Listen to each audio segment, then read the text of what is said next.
¡Extra! ¡Extra! Estados Unidos declara la guerra a España. Léalo en la edición especial del Mundo. 25 de abril de 1898. El objetivo de Estados Unidos, al declarar la guerra a España, es expulsarla de Cuba y hacerse con el control de sus colonias en el Caribe y Filipinas.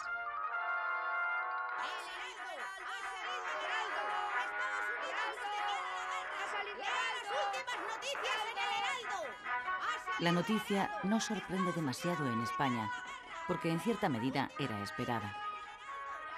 Unos días antes, el gobierno de Estados Unidos había dejado clara su posición. Habría guerra si España no le vendía Cuba. El precio que ofreció por la isla fue de 300 millones de dólares. El gobierno español, aun siendo consciente de la desigualdad de fuerzas y habiendo hecho hasta entonces lo posible por evitar la guerra, declinó la oferta. En la calle, la reacción mayoritaria ante la inminencia de la guerra es eufórica y patriotera. Casi todos dan por hecha la victoria contra los yanquis. Los periódicos se llenan de dibujos satíricos donde los estadounidenses aparecen como cerdos bien cebados o habitantes de un país de tenderos y comerciantes de poca monta. El delirio colectivo se instala en el país.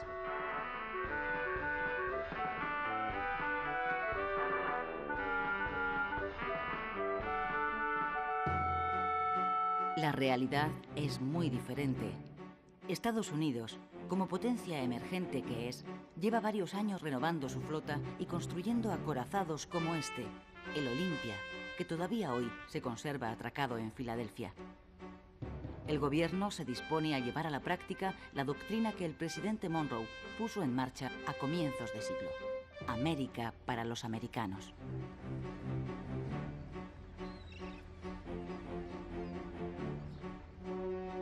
Cuba y Puerto Rico están a las puertas de Estados Unidos y al gobierno de Washington le venía molestando desde hace años atrás la presencia de una potencia extranjera cerca de sus costas.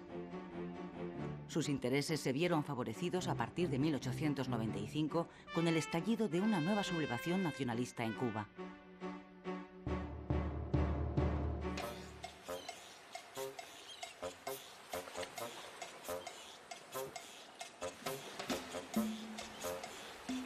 Fue en febrero de 1895 cuando los líderes de la sublevación, el poeta José Martí y los generales Máximo Gómez y Antonio Maceo, desembarcaron en la isla. Los tres habían vivido exiliados en Estados Unidos, donde habían conseguido apoyo político y financiero.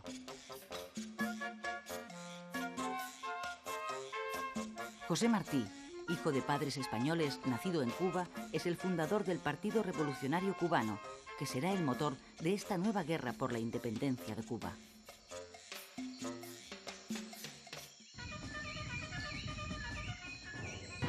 Un mes después de su desembarco, Martí moría en una de las primeras escaramuzas de su ejército contra las tropas españolas.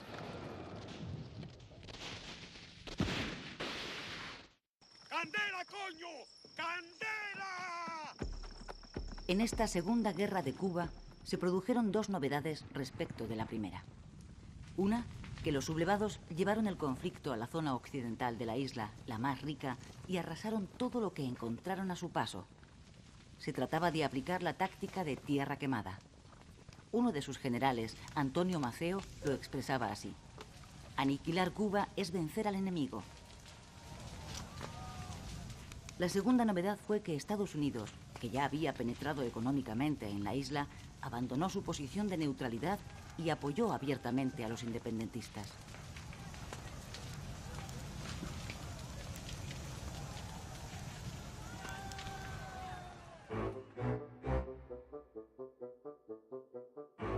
El estallido de la guerra en Cuba produjo efectos inmediatos en la política española. El primer ministro, el liberal Sagasta, presentó su dimisión. Le sustituyó una vez más Cánovas, líder del Partido Conservador. Ambos políticos estaban de acuerdo en que la autonomía de Cuba era ineludible, pero discrepaban sobre la fórmula más adecuada para ponerla en marcha. Cánovas sostenía que la paz tenía que ser previa a las reformas. Sagasta prefería comenzar por las reformas porque creía que ellas traerían la paz. En lo que sí coincidían ambos era en que había que agotar todos los recursos humanos y económicos en defensa de la colonia.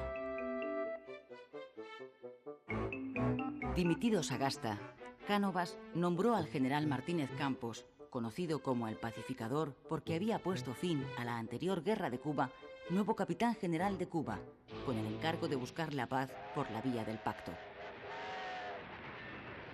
Pero su estrategia de pacificación fracasó también. El proceso de independencia estaba en marcha sin freno posible. Se trataba de una guerra de guerrillas basada en los ataques por sorpresa, donde los insurrectos tenían a su favor las condiciones del clima, el conocimiento del terreno y, sobre todo, el apoyo de gran parte de la población campesina. A los pocos meses de iniciarse la sublevación, los rebeldes habían extendido la guerra por toda la isla y llegaban a las cercanías de La Habana.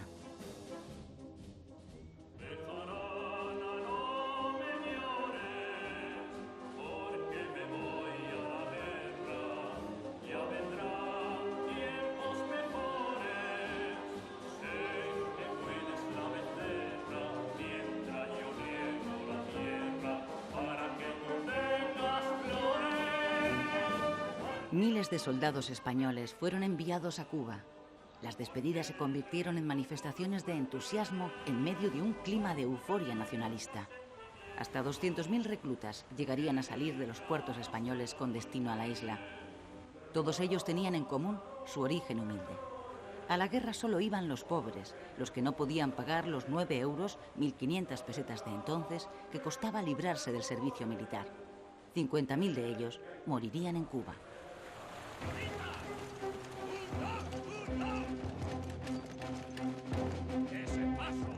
¡Ese paso inútiles! ¡Nos van a cortar los huevos! ¡Soldados! ¡Viva España! ¡Viva! ¡Viva Cuba española! ¡Viva! Fracasada la vía de la negociación, Cánovas nombró al general Valeriano Bayler nuevo capitán general de Cuba. Bayler, que gozaba de gran popularidad en España, fue elegido por su reconocida capacidad para responder a la guerra con la guerra.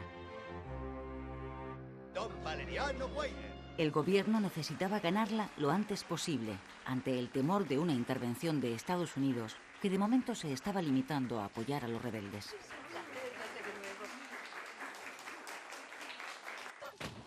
El general Bayler dio un giro radical a la estrategia mantenida hasta entonces. Con el propósito de aislar a los independentistas de su soporte social, los campesinos que les facilitan información, alimentos y apoyos, ordenó a la población rural que se concentrara en poblados controlados por las fuerzas españolas. Además, reforzó las trochas ya utilizadas en la Primera Guerra de Cuba, aunque con poco éxito. Estas son las trochas, o sea, caminos desbrozados y bordeados de fortines. El planteamiento estratégico es sencillo.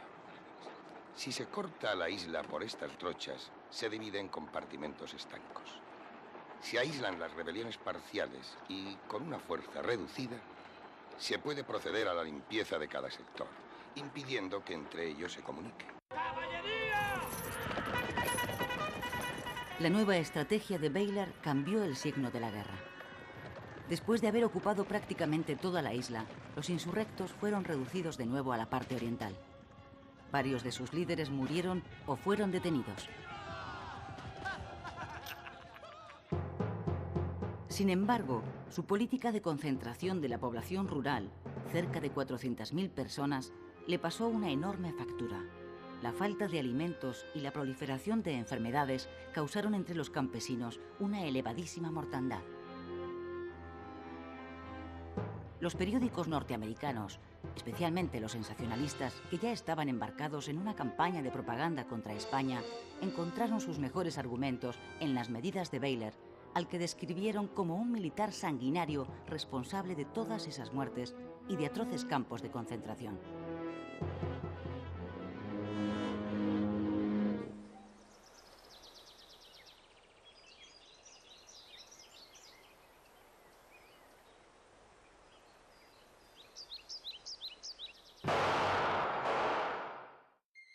Agosto de 1897.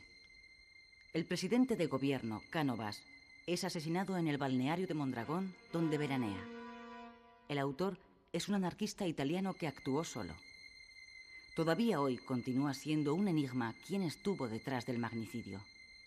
Algunas fuentes dicen que fue una venganza por la ejecución, poco tiempo antes en Montjuïc, de 5 anarquistas condenados por el atentado de la procesión del Corpus en Barcelona. También se ha especulado con la posibilidad de que interviniera alguna trama con intereses en la crisis de Cuba. El asesinato de Cánovas produjo un vuelco en la situación política española. En un intento de apaciguar a los Estados Unidos, Sagasta, el nuevo presidente, destituyó a Baylor. Además, concedió a la isla una amplia autonomía. Sin embargo, tanto la guerra como la presión de Washington continuaron.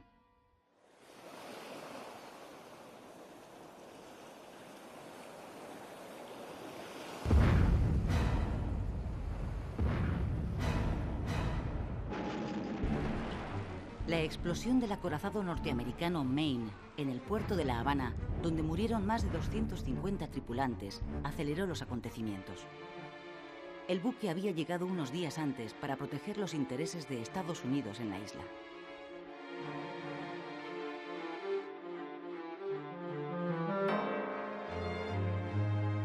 Las últimas investigaciones apuntan hoy a un accidente como causa de la explosión. Pero la reacción de la opinión pública norteamericana fue unánime. Se acusó a España de sabotaje. La prensa exigió represalias a su gobierno e incluso ofreció una recompensa a quien descubriera a los autores, por supuesto españoles, de la tragedia. A España ya le resultaba casi imposible evitar la guerra. El gobierno ordenó entonces a una parte de la escuadra española partir hacia Cuba para reforzar su protección. Otra parte la envió a Filipinas. Esta es la única imagen que conservamos de uno de nuestros acorazados, el Vizcaya.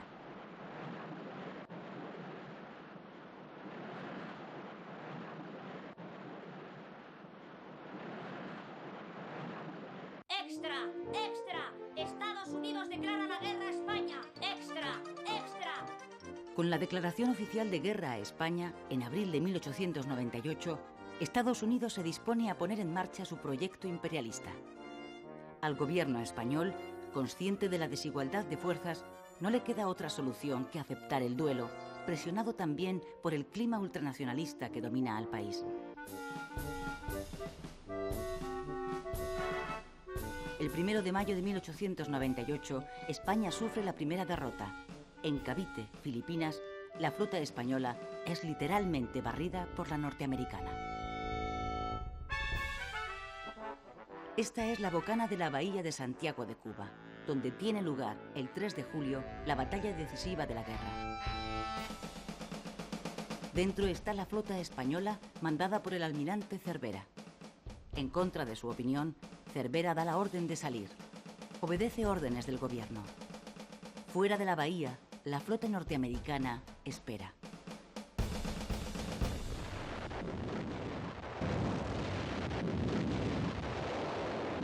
Tras 4 horas de combate, la escuadra española sufre una derrota aplastante. Sus 7 barcos son hundidos o apresados. Mueren 350 marineros españoles, norteamericanos 1.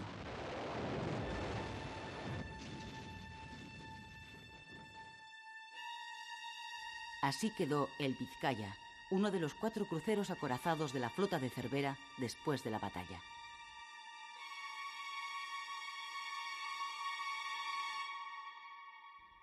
Tras la derrota, el desastre se precipita.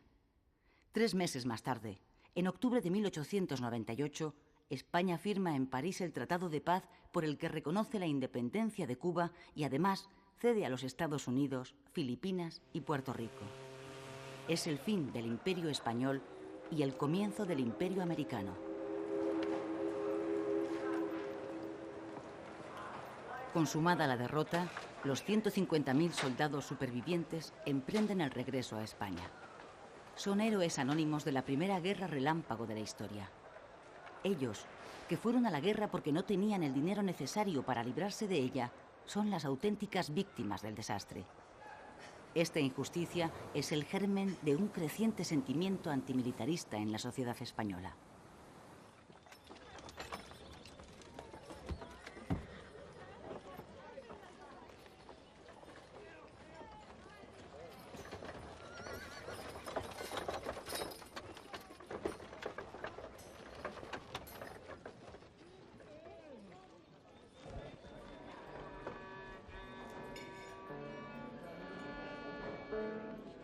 Después del desastre, como pasó a llamarse la fulminante derrota, el ánimo de los españoles cae abruptamente desde el entusiasmo al pesimismo y la frustración. A las tertulias de los cafés llega una palabra que empieza a ponerse de moda: regeneración. Los regeneracionistas, intelectuales encabezados por Joaquín Costa, aspiran a resolver los males de la patria aplicando una política quirúrgica que acabe de una vez con la oligarquía y el caciquismo.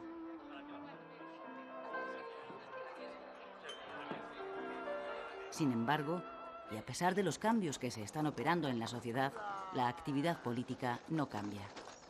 Aparentemente, el desastre no pasa factura. La alternancia en el poder continúa.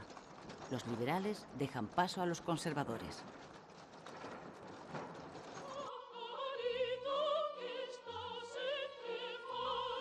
Los ciudadanos que pueden permitírselo procuran mitigar la decepción colectiva que pesa en el ambiente recurriendo a un remedio muy español: la zarzuela.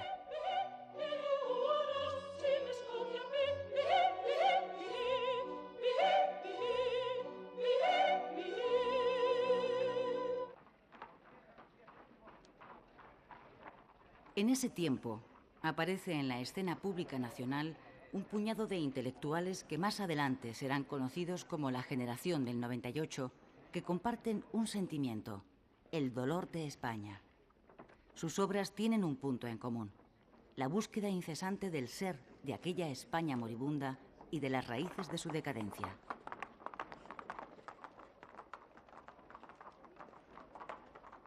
A la generación del 98 pertenecen escritores y pensadores de la talla de Unamuno, Baroja, Maeztu, Machado, Valle Inclán o Azorín. Con esta generación comienza en la cultura española una nueva etapa de esplendor llamada la Edad de Plata, en la que conviven 3 generaciones y que se prolongará hasta la Guerra Civil.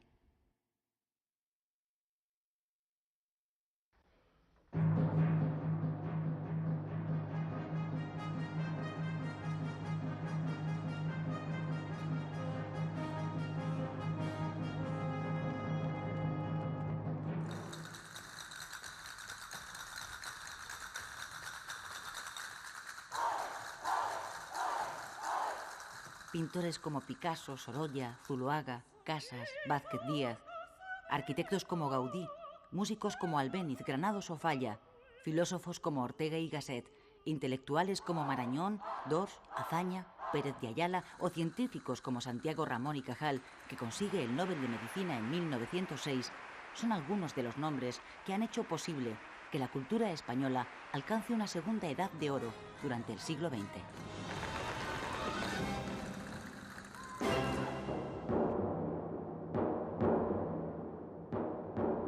La crisis del 98 acelera el proceso de transformación de algunos regionalismos en nacionalismos. El regionalismo catalán había comenzado a desarrollarse a lo largo del último tercio del siglo XIX.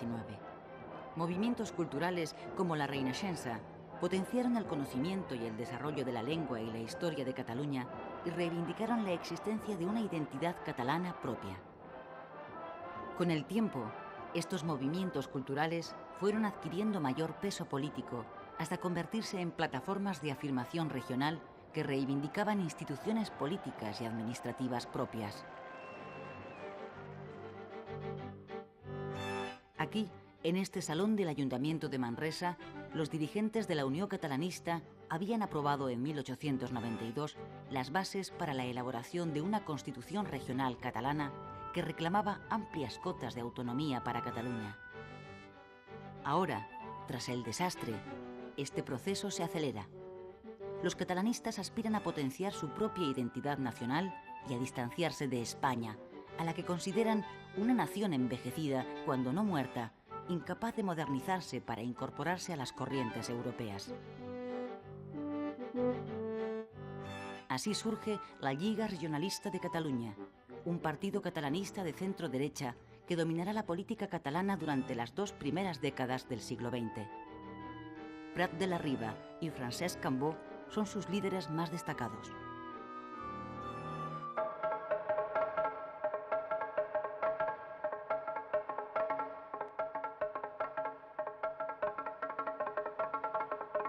En 1898, Sabino Arana es elegido por primera vez diputado provincial de Vizcaya. 3 años antes, Arana había fundado un nuevo partido, el Partido Nacionalista Vasco. El partido de Arana nace con el propósito de defender el modelo de la sociedad tradicional vasca, a la que considera gravemente amenazada por su rápida industrialización y por la riada de inmigrantes de otras provincias españolas que han llegado a Vizcaya en busca de trabajo.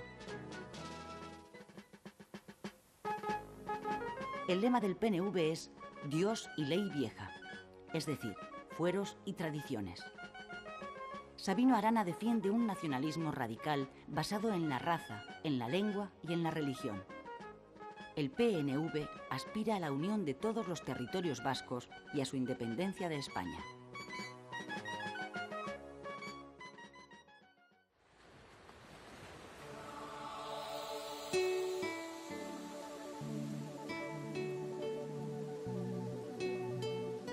En Galicia, el regionalismo nace de la pluma de los intelectuales que, como Rosalía de Castro, rescatan el uso literario de su lengua. Esa es también una manera de denunciar el olvido secular del Estado hacia Galicia, una región abandonada y deprimida. Casi medio millón he sacado por la venta del negocio. Aquí están los libros y la liquidación.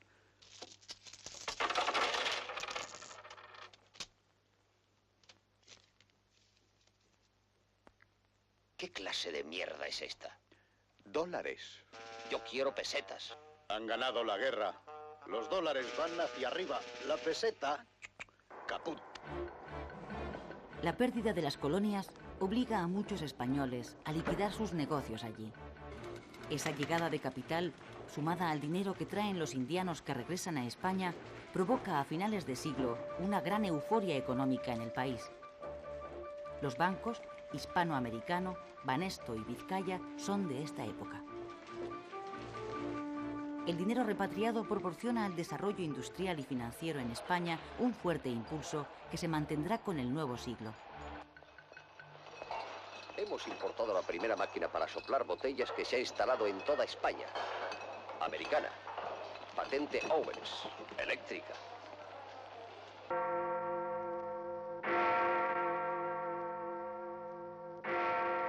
Toda España espera con ilusión la llegada del nuevo siglo, el siglo XX.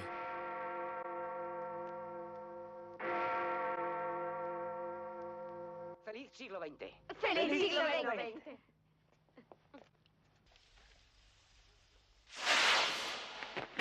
Nunca tantos, 18,5 millones de españoles, han estado tan de acuerdo en algo, en su deseo de dejar atrás el desastroso final del siglo XIX.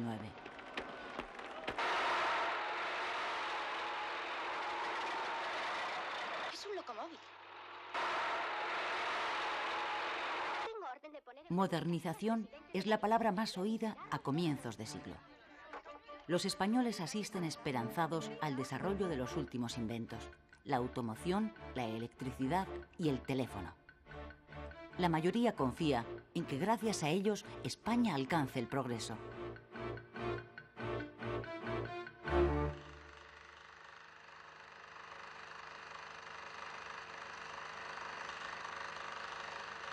Compitiendo con los espectáculos tradicionales de las ferias, el cinematógrafo, que cumple 5 años con la entrada del siglo XX, se convierte en el espectáculo favorito de gentes de toda clase y condición. Con el cine nace la cultura de masas, y también con el fútbol, un deporte que se pone de moda con el nuevo siglo y que tiene muy buena acogida entre los españoles. Las clases más acomodadas ponen de moda el veraneo. Los ricos abandonan las ciudades cuando llegan los calores del verano en busca del frescor de la costa.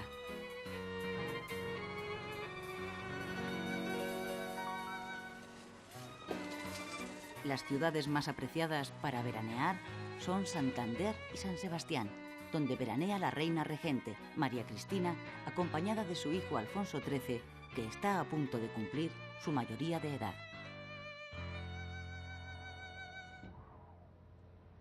Enero de 1902. Alfonso XIII, a punto de cumplir 16 años, estrena su diario personal y escribe: Este año me encargaré de las riendas del Estado, acto de suma trascendencia tal y como están las cosas, porque de mí depende si ha de quedar en España la monarquía borbónica o la república.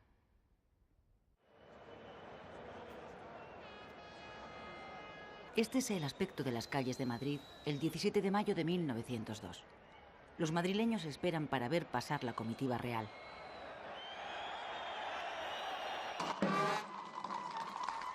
A la 1 en punto sale de Palacio la carroza que transporta a Alfonso XIII. Alfonso, que fue proclamado rey el mismo día de su nacimiento, ha cumplido 16 años. Ha llegado, por tanto, a la mayoría de edad y se dirige a jurar la Constitución para dar comienzo a su reinado. Hasta ese momento, la regencia había sido desempeñada por su madre, la reina María Cristina.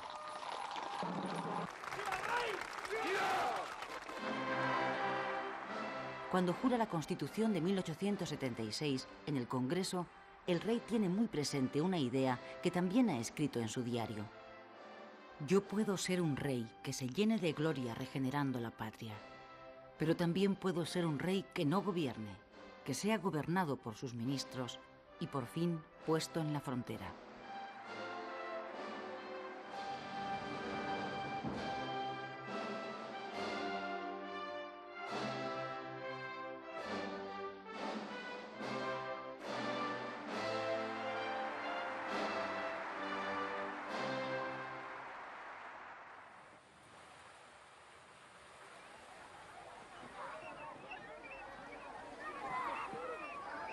La España sobre la que Alfonso XIII va a reinar es un país atrasado, con cerca de 19 millones de habitantes que luchan cada día por su difícil supervivencia.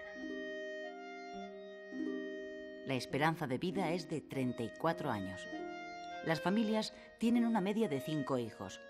La mortalidad infantil es extremadamente alta. Casi la mitad de los niños que nacen no llegan a los 5 años. Los que sobreviven están condenados, en su inmensa mayoría, a ser analfabetos. De hecho, el 64% de los españoles no sabe leer ni escribir. España es un país sin apenas industria. La poca que hay está localizada en el País Vasco y Cataluña.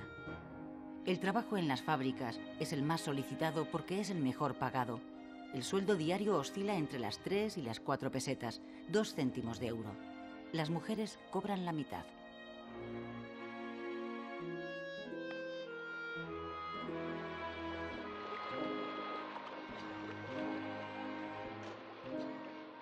No ha sido hasta el comienzo del siglo XX cuando el Estado ha empezado a ocuparse de la protección social. El Gobierno acaba de aprobar la Ley de Protección a Mujeres y Niños que, entre otras cosas, prohíbe que trabajen los menores de 10 años, pero los que sepan leer y escribir pueden trabajar desde los 9 años.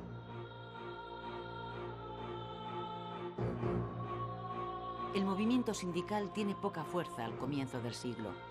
Los socialistas de la Unión General de Trabajadores, con implantación en Madrid, País Vasco y Asturias, no llegan a los 4.000 afiliados.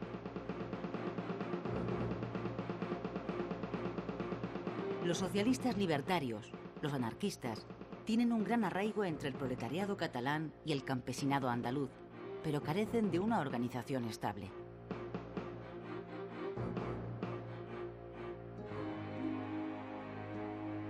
La vida en el campo es aún más difícil que en la ciudad.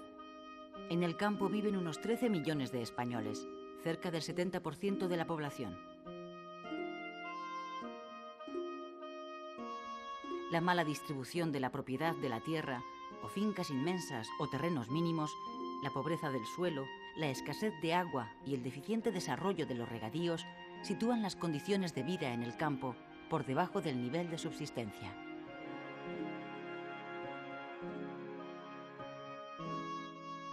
Los jornales, cuando los hay, suponen la tercera parte que los de la industria, 1 peseta diaria.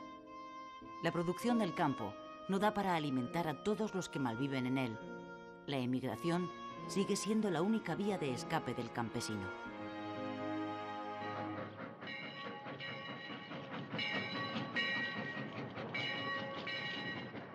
El cambio social más importante que tiene lugar en el siglo XX en España empieza a producirse desde los primeros años y se mantendrá hasta la década de los 70. El desplazamiento de la población desde el campo a las ciudades, huyendo de la miseria. El mundo rural permanece estático, atrapado en el pasado, pero las ciudades crecen y se transforman.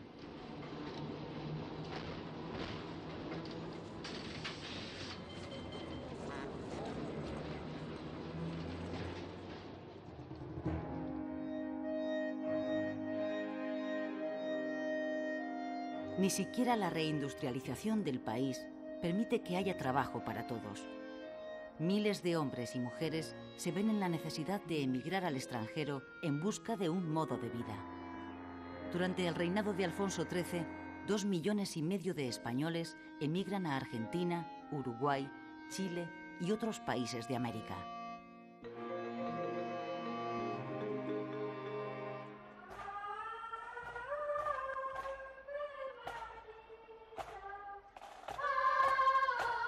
La Iglesia Católica, que continúa teniendo un estatus legal privilegiado con el Estado, llega al siglo XX habiendo recuperado de manera espectacular su presencia pública y su influencia en la sociedad española.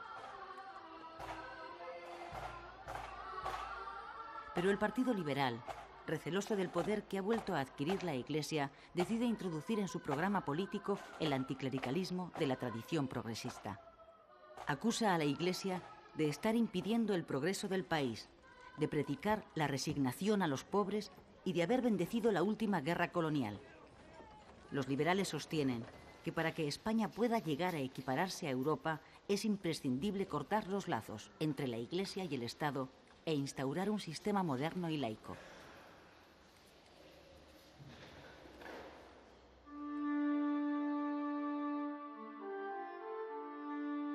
Bajo el reinado de Alfonso XIII, los dos grandes partidos dinásticos, el liberal y el conservador, continúan turnándose en el gobierno. Solo sus líderes han cambiado. El Partido Conservador está ahora dirigido por un liberal que se había refugiado en las filas conservadoras, Antonio Maura. Maura lleva a cabo una política regeneracionista. Quiere acabar con el caciquismo, democratizar el sistema y atraer hacia la política a las desmovilizadas clases medias.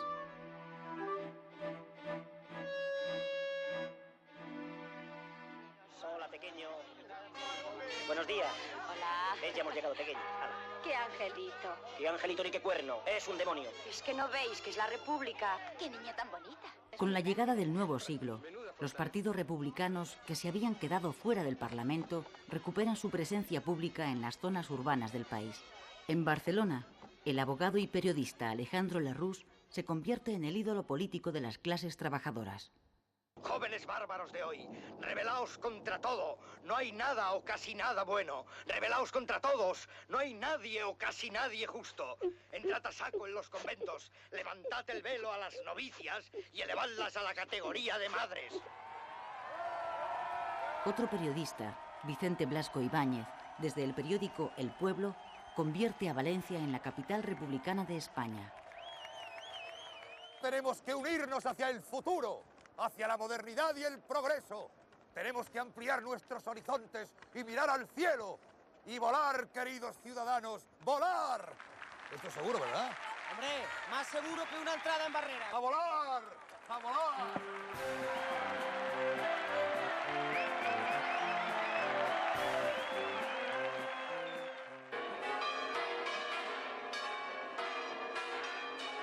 ...31 de mayo de 1906... En la iglesia de los Jerónimos acaban de casarse Alfonso XIII y la princesa inglesa Victoria Eugenia de Battenberg.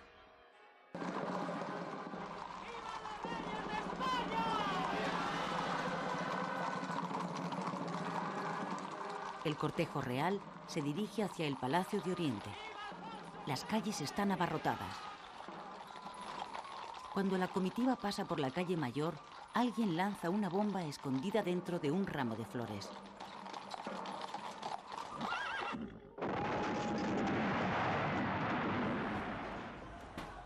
Los reyes salen milagrosamente ilesos del atentado que causa 30 muertos y decenas de heridos.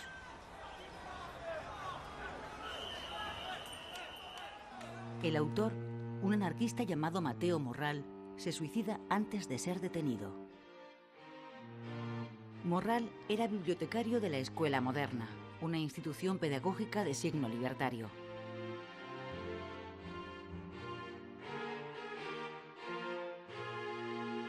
Francisco Ferrer y Guardia, su fundador, es procesado por el atentado. Uno de sus abogados es Lerroux. Tras un año de prisión, Ferrer sale en libertad por falta de pruebas.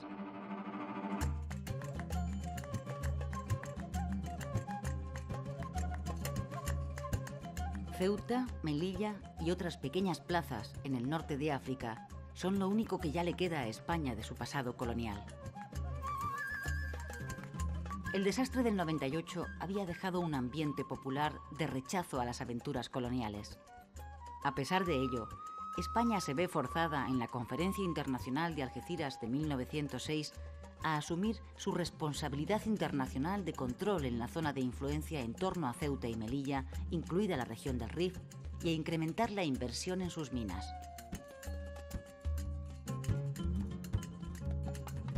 A comienzos de julio de 1909, las tribus rifeñas, que llevan varios meses hostigando a los mineros españoles, matan a varios de ellos. El gobierno de Maura moviliza entonces a 20.000 reservistas para tomar represalias contra los insurgentes. Últimas noticias. Acaba de zarpar otro vapor con soldados para el África. Los reservistas embarcan en Barcelona. Son soldados que ya han hecho el servicio militar al no haber podido pagar las 1.500 pesetas necesarias para librarse. Muchos de ellos son ya padres de familia. Su movilización provoca la protesta espontánea de sus mujeres que logran impedir el embarque. La noticia corre por Barcelona y hace estallar la ira popular contra la nueva aventura colonial.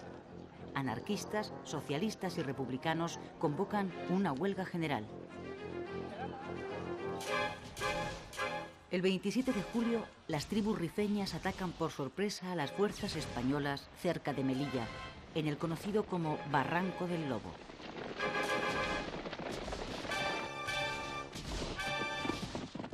En la emboscada mueren 1.000 soldados y varios oficiales.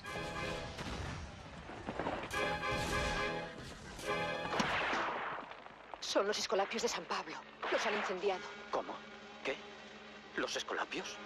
Adoratrices, agonizantes, arrepentidas, asuncionistas, beatas dominicas, carmelitas, concepcionistas... Redentoristas, Ancha 38. También está en la lista, hay que incendiar el convento. ¿Y la iglesia? No pone nada. No os preocupéis, saldrá también. La indignación popular convierte la huelga general en una insurrección. Se levantan barricadas y se queman edificios religiosos. Más de 50 iglesias y conventos arden o son saqueados. El motín de Barcelona dura una semana.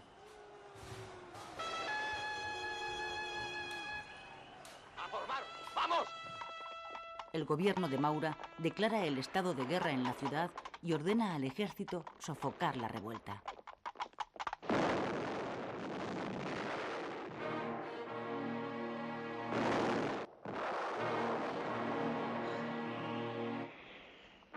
La semana trágica se salda con 113 muertos.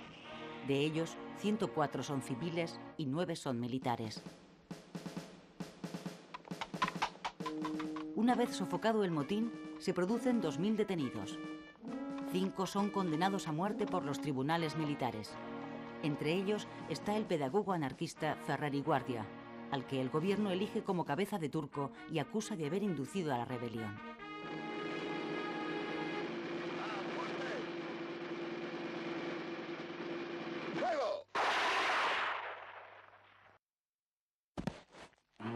Tras el fusilamiento de Ferrer, la izquierda europea y americana, que le considera un mártir del pensamiento libre, organiza una intensa campaña de protesta internacional contra el gobierno español.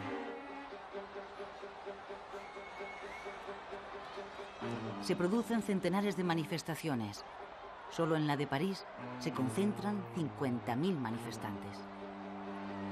En España, los liberales, que hasta ese momento habían apoyado al gobierno, deciden sumarse al frente antimaurista ya existente, formado por republicanos, socialistas y anarquistas, y organizan manifestaciones por todo el país pidiendo la dimisión de Maura.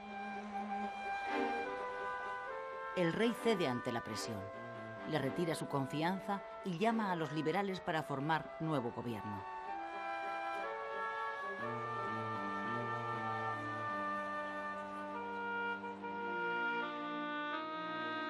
Los sucesivos gobiernos han ido poco a poco poniendo en pie una legislación social destinada a paliar las malas condiciones de vida de la clase obrera.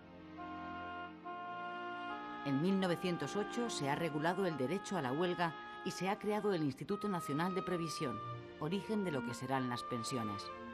Sin embargo, ni las empresas ni sus patronos cumplen esas leyes.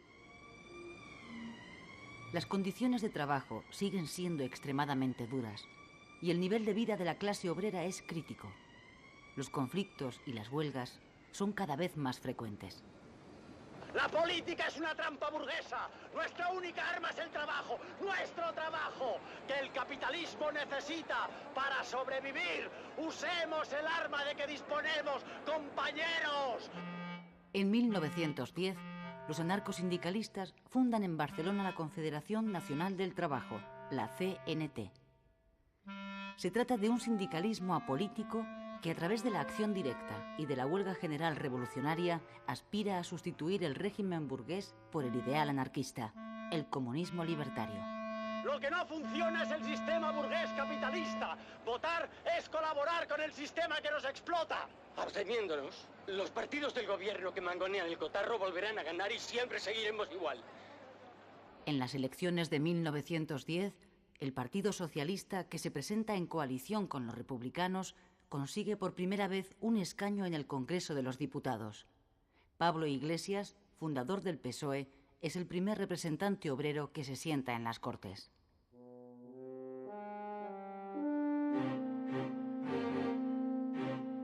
En 1910, y después de varios años de crisis internas, el Partido Liberal encuentra un nuevo líder, José Canalejas.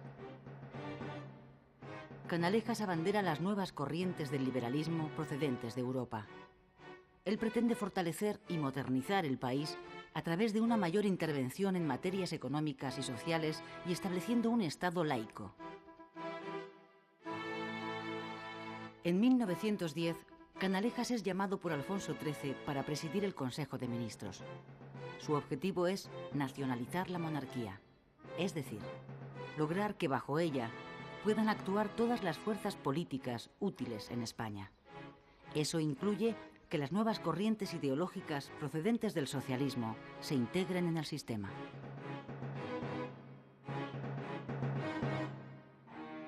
Canalejas continúa la política regeneracionista de Maura. Una de las primeras medidas de su gobierno es la implantación del servicio militar obligatorio. A partir de ese momento, nadie podrá librarse de ir al frente en caso de guerra.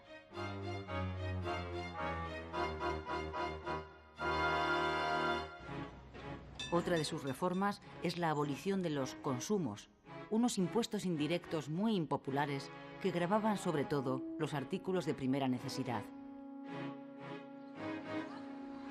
De acuerdo con su propósito de reforzar el poder civil frente a la Iglesia, Canalejas saca también adelante la llamada Ley del Candado, por la que queda prohibido que se establezcan en el país nuevas órdenes religiosas.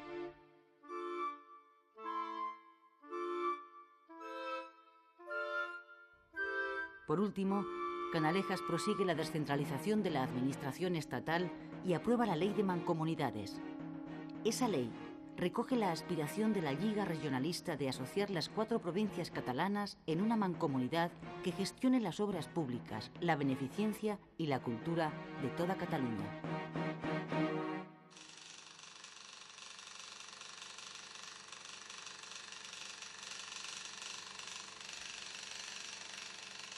Esta es la reconstrucción del asesinato de Canalejas que realiza un operador cinematográfico pocas horas después del magnicidio, el 12 de noviembre de 1912.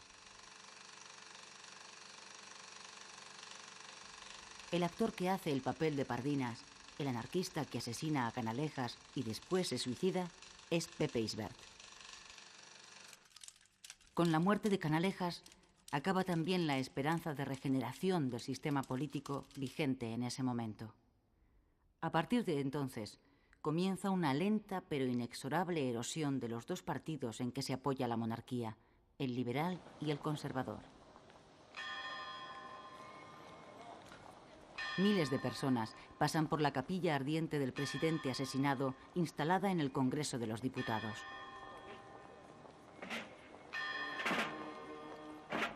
Alfonso XIII preside el entierro, al que acude una gran multitud. Entre los asistentes están los 2 hombres que a partir de ese instante se disputarán el poder en el Partido Liberal, el conde de Romanones y Manuel García Prieto. También acude al sepelio Eduardo Dato, futuro líder del Partido Conservador. El archiduque de Austria cría asesinato en Sarajevo. Julio de 1914. 50 millones de jóvenes europeos son movilizados para ir a la guerra que acaba de estallar en Europa y que será conocida más tarde como la Primera Guerra Mundial.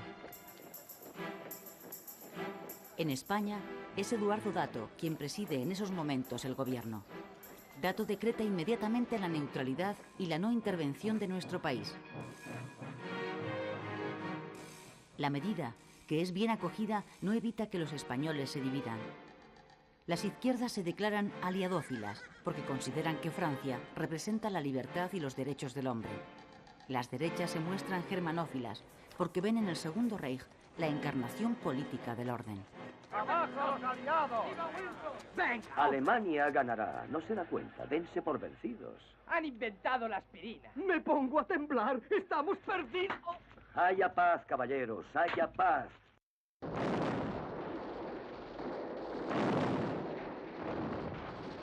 La neutralidad española estimula la actividad económica del país, que crece de modo incesante en el transcurso de la guerra. La demanda de nuestros productos en el mercado extranjero se dispara. Desde la industria al campo, pasando por la minería, todos los sectores conocen un periodo de bonanza. Se vende todo lo que se produce. Los cuantiosos beneficios obtenidos propician el desarrollo del capitalismo español. La burguesía es la gran favorecida por esta súbita prosperidad. Muchas de las grandes fortunas familiares del país surgen en ese tiempo. La clase obrera, sin embargo, se ve perjudicada a largo plazo por los efectos económicos de la Gran Guerra. El exceso de exportación acaba provocando escasez en los productos de primera necesidad y, en consecuencia, su encarecimiento.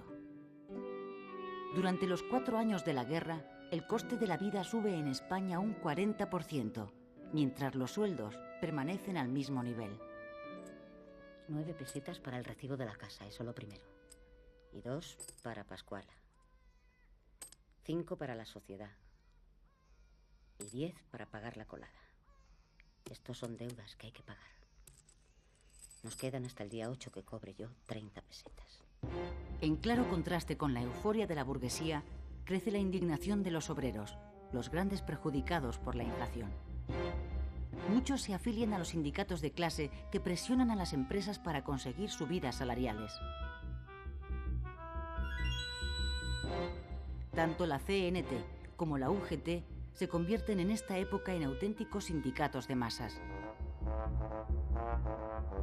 Los trabajadores no organizados, como los funcionarios o los campesinos, ven cada vez más amenazado su ya ínfimo nivel de subsistencia. El malestar y el descontento llegan también al ejército, una institución arcaica, mal dotada y sobrecargada de mandos. 16.000 oficiales para 80.000 soldados. El bajo nivel de sus sueldos y los polémicos ascensos por méritos de guerra que favorecen a los militares que sirven en Marruecos son motivo de irritación creciente. A comienzos de 1917 surgen primero en Cataluña y después en toda España las Juntas de Defensa, una especie de sindicato militar con un discurso regeneracionista que aspira a poner remedio a los problemas del ejército. Las preside el coronel Márquez.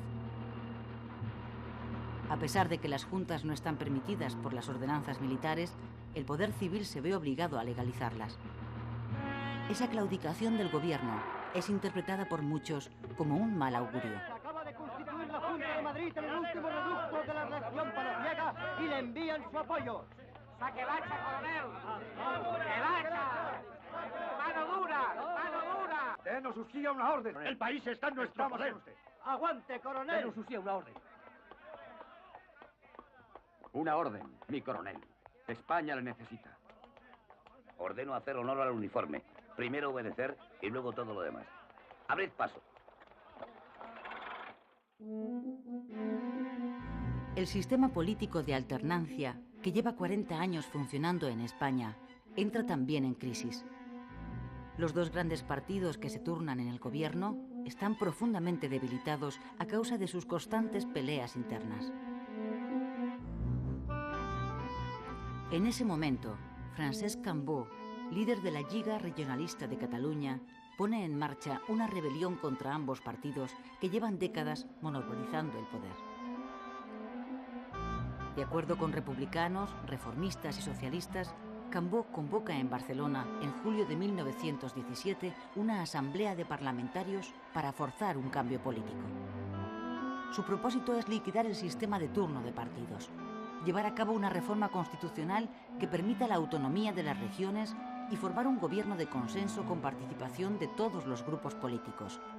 Pero el gobierno de Eduardo Dato disuelve la asamblea tachándola de separatista.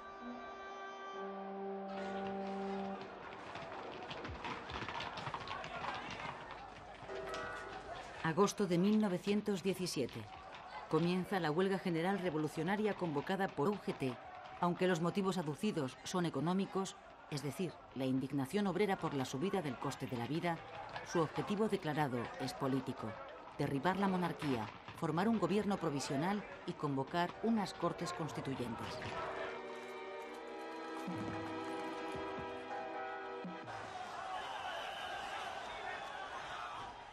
La huelga se extiende rápidamente por todos los centros industriales del país, pero en contra de lo esperado por los huelguistas, que confiaban en la colaboración o al menos la abstención del ejército a través de sus juntas militares, este acata la orden del gobierno y aplasta la insurrección.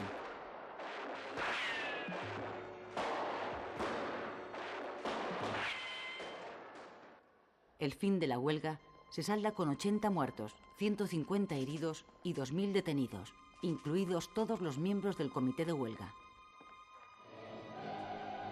3 meses después, en la cárcel, a los detenidos les llega la noticia del triunfo de la revolución bolchevique en Rusia.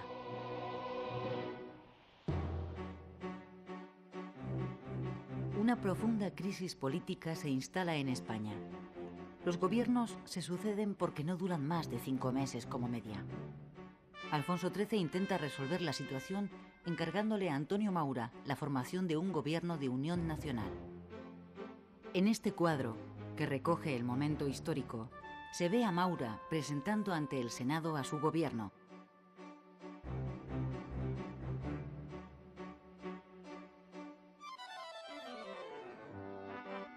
Pero como recoge esta caricatura animada, también este gobierno dura poco. Se rompe a los 9 meses, coincidiendo con el final de la Guerra Mundial. Después, continúa la sucesión de gobiernos débiles, breves y sin apoyos. El sistema político de la monarquía se está hundiendo.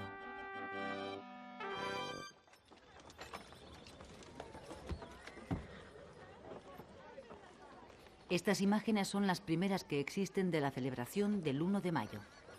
son de 1919 y corresponden a la manifestación que organiza la UGT en Madrid.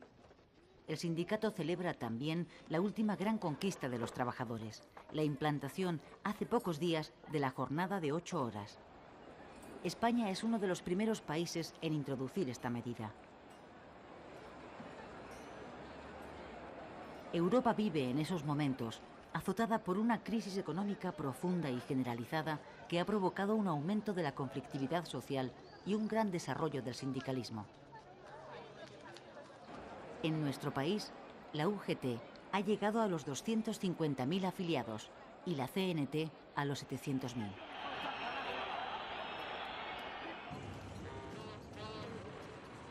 Antes de acabar la década, en 1919, comienza en Barcelona, promovida por la CNT, la que va a ser la huelga más emblemática de esta época, la de la empresa eléctrica La Canadiense. La huelga, que se prolonga más de un mes, deja Barcelona a oscuras y se acaba extendiendo a otras empresas de la ciudad. El enfrentamiento entre patronos y obreros acaba en un lockout, cierre patronal de todas las empresas que deja en la calle a 100.000 obreros. El conflicto se agudiza con la creación por los patronos de los llamados sindicatos libres, que en realidad son grupos armados creados para romper las huelgas y asesinar a los sindicalistas más destacados. Las manos arriba, quietos, que nadie se mueva.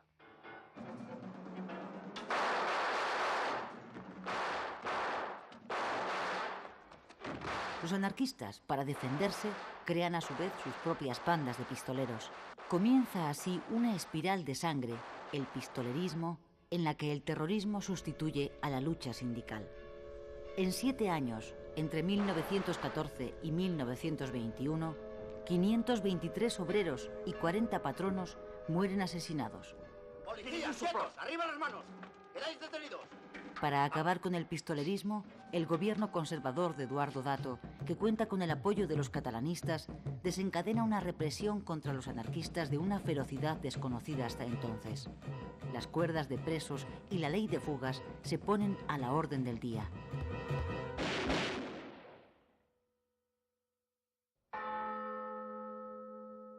Marzo de 1921. El presidente del gobierno, Eduardo Dato, es asesinado por 3 anarquistas. El líder conservador se convierte en víctima de la política que su propio gobierno está aplicando en Cataluña.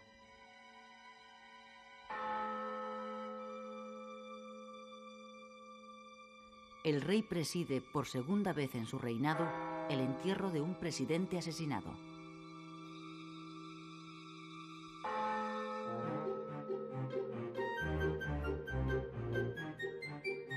Con la llegada de los años 20, el problema con Marruecos aparece de nuevo en la vida de nuestro país.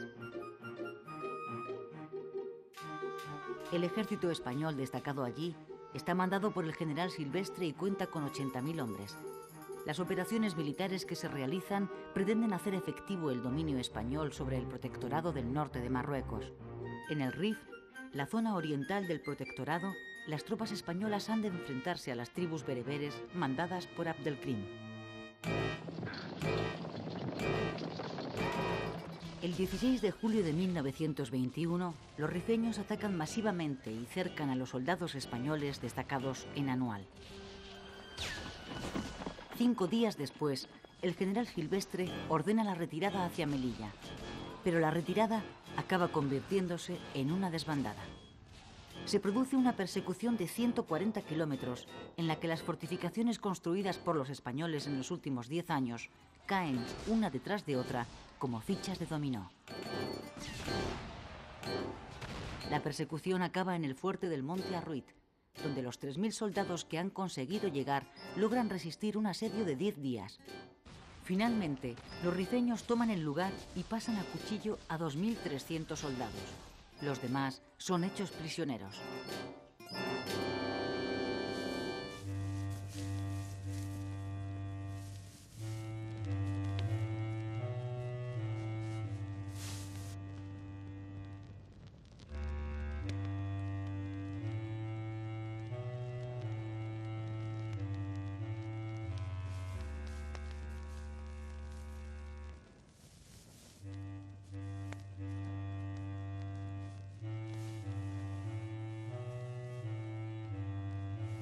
El llamado desastre dianual se salda para España con 12.000 muertos y más de 1.000 prisioneros.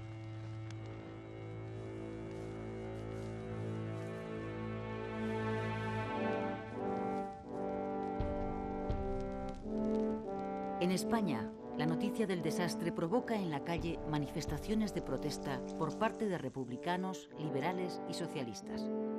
Los diputados de estos partidos exigen en el Parlamento el abandono de Marruecos. Además de al ejército, hacen al rey responsable del desastre. El ejército vuelve a estar en el punto de mira de la sociedad española.